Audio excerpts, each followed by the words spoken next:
Veamos ahora entonces la propuesta específicamente con Grecia. Esto conecta perfectamente con la consulta que hiciera el compañero antes de salir a pausa.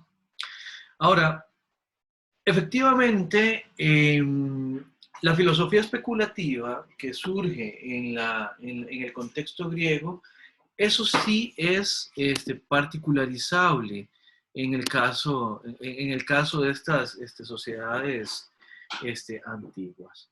Entonces, vamos a ver, veamos ciertas cosas. La primera tiene que ver con el proceso de laicización en esta cultura.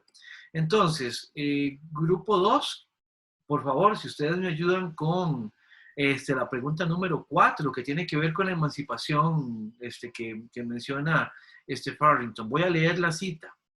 Cuando Farrington afirma que Homero en la Ilíada emancipa al hombre de la tiranía de los dioses a los que había temido desde los orígenes de la especie. ¿Qué quiere decir Farrington cuando habla de esa emancipación y cómo se relaciona eso con el surgimiento de la ciencia?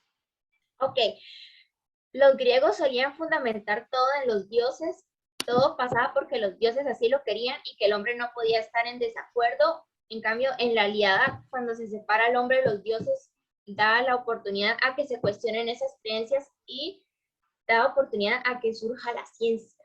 Ok, pero entonces, Milena, ¿por qué eso es un proceso de laicización? ¿Qué significa eso? También recordá que ya un grupo aportó algo en relación con lo que significa laico. Entonces, ¿por qué eso es un proceso de laicización?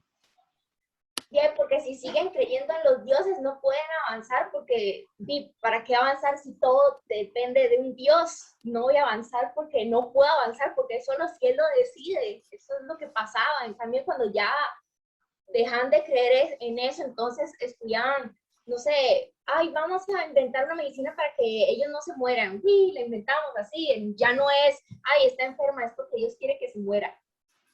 Ok. Esa es una manera de explicarlo, sí, estoy de acuerdo, digamos, en líneas generales. Vean que, bueno, Farrington menciona la Ilíada, yo mencionaría también la Odisea. ¿Cuál es el rasgo con el que podemos describir de manera particular y así ya, de manera más fundamental a Odiseo, el personaje de la Odisea? Alguien, no necesariamente Milena, pero si Milena, pues adelante. La pregunta es, o sea, es como la pregunta, pero acerca de Odiseo, de cómo se emancipó, o sea, cómo no depende de los dioses. ¿Cuál es la característica principal que uno puede reconocer en Odiseo? En la Ilíada y en la Odisea. Sí, que es muy inteligente y que siempre idea como un plan, porque yo me acuerdo ahí cuando lo había leído que era Poseidón, que lo quería matar, ¿verdad? Porque él lo había ofendido, algo así. Ah, no, porque había matado a uno de sus hijos, el Cíclope. Entonces, de ahí, en los griegos creían que cuando un dios lo quería matar, pues ya se iban a morir, porque ya no podían hacer nada, pero él al final se salvó. Sí, hay versiones distintas. Sí, efectivamente, Odiseo cegó al Cíclope, ¿verdad? Y además, fue soberbio cuando no reconoció que Poseidón lo ayudó cuando un monstruo mandó a un monstruo marino a que matara, digamos, a que se llevara al fondo del mar a un Jarambillas ahí, a un vidente que casi les echa a perder el plan del caballo de Troya. Entonces, perdón, solo un toque. Es que Valeria había levantado las manos. Disculpe que lo calle, sí, es que sí, Valeria. Sí, bueno, también iba a decir que una de las características de él es que de algún modo lograba tener bastante contacto con los dioses, ya sea por parte de ayuda de ellos, digamos, Como o ya Atenea, por más ejemplo. bien por que se ganaba el odio más bien de un dios como pasó con Poseidón, por ejemplo. Claro, sí, eso es cierto también. En el relato, recuerden, en el relato de la Odisea y de la Ilíada, los dioses intervienen, ¿verdad? Claro.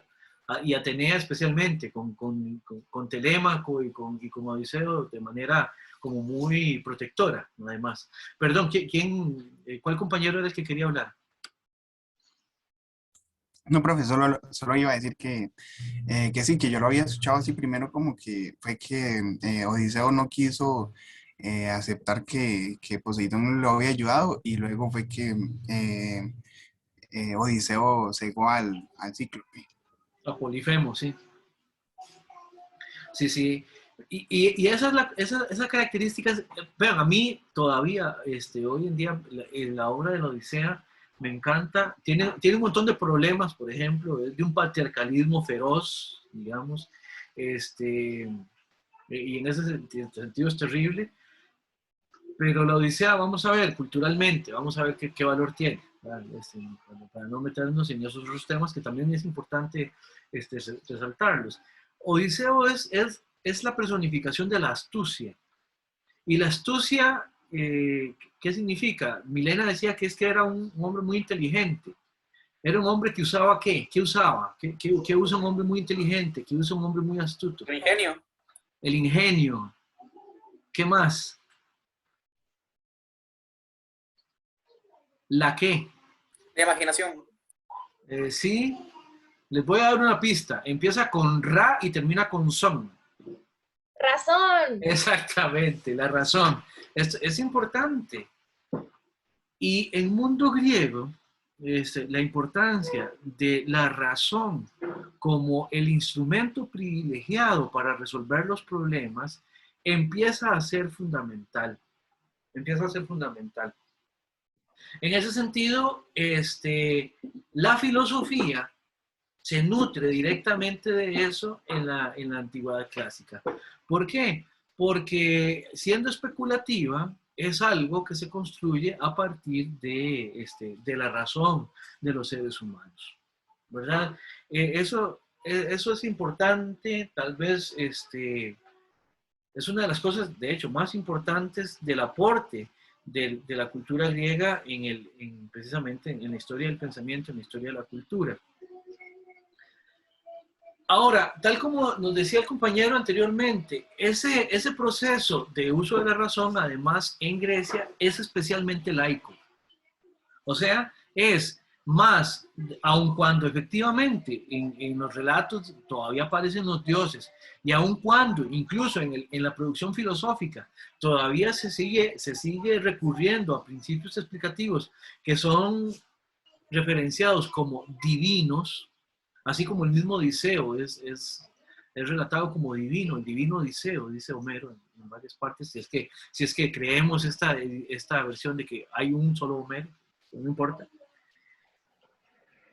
Aun cuando en el mundo griego esto de la operación de la divinidad es importante, la explicación general del mundo, la representación general del mundo, depende de la razón y del ingenio humanos. Y a Farrington le parece importantísimo verlo así a la hora de que él trata de explicar cuál es el aporte de la ciencia griega. De hecho, hemos venido hablando de ciencia griega. Ciencia, propiamente hablando, de ciencia tal como nosotros la entendemos, tenemos que esperar más o menos unos 20 siglos, un poquito menos, para que aparezca en la modernidad todo lo que hoy llamamos el método científico. Pero en ciencia, lo que los griegos entendían como ciencia, tal como nosotros lo traducimos ahora, era un conocimiento sistematizado de las cosas que nos permitiera hacer una explicación de las cosas. O sea, un logos, un discurso explicativo. ¿Se acuerdan? Por eso la importancia que le hemos visto a esto del dogma. Veamos algo a propósito de esto de la laicización.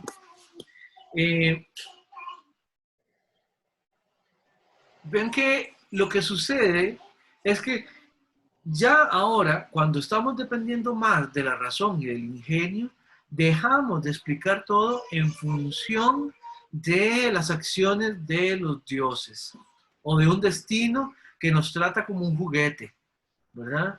Ahora el asunto es que los seres humanos están arrojados a lo que construyen y a las consecuencias de lo que construyen por medio de su voluntad.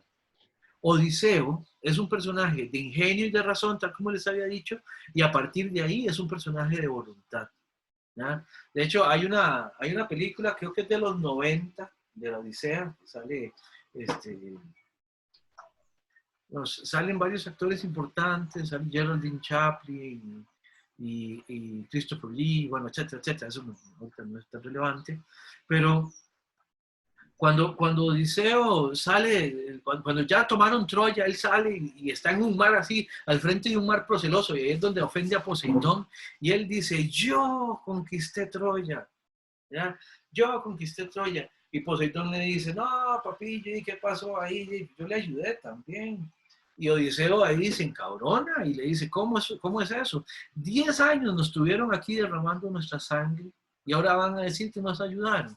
No, fue por medio de lo que nosotros decidimos, que nosotros nos apropiamos y así, y así se enfrenta al destino, a la divinidad. Porque ya estamos ante un momento donde los individuos pueden cuestionar ese hado divino, esa incapacidad de responder a lo que la voluntad divina dice. Esto es importantísimo, esto es súper característico del tipo de conocimiento que es el conocimiento filosófico. Veamos qué tipo de cosas pasan ahí en Grecia.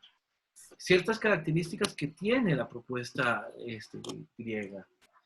Esto de la laicización nos hace entender primero que en el centro está el ser humano, ¿ya? Todavía estamos muy tempranos, ahí sí, en la historia del desarrollo de las ideas, como para emancipar completamente a los seres humanos de la injerencia divina, por lo menos en la explicación, ¿verdad? Pero el punto es que para los griegos el ser humano estaba en el centro y Grecia estaba en el centro del centro, por así decirlo, ¿ya? Ellos y a partir de considerarse el centro del centro, el ombligo del mundo, ¿verdad? Lo que podemos decir es que ellos entonces hicieron una representación del mundo en función de ser centro del mundo. Ah, bueno, Jacob pregunta qué es SH en la lámina. SH es ser humano. Ser humano, Jacob. Los seres humanos siempre van a explicar el mundo desde alguna perspectiva, ¿verdad? Y en Grecia no tenían ningún reparo en poner el ser humano como lo más importante y a los griegos como los más importantes de los seres humanos. Pero eso es así en muchas culturas, ¿verdad? Por ejemplo, en Mesoamérica, ya yo este ejemplo lo he dado, se explica el ser humano como que surge a partir del maíz, precisamente por la importancia que tiene para nosotros el maíz, o que tuvo para nosotros el maíz, ¿verdad?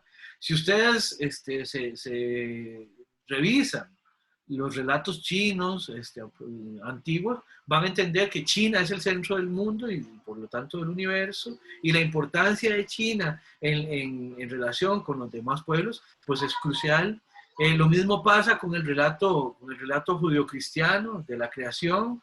De alguna manera, ese Dios que aparece en ese relato crea a ese primer par de seres humanos que generan después un linaje y que generan también un pueblo escogido, cosas por el estilo. Siempre los seres humanos están ubicándose en el centro.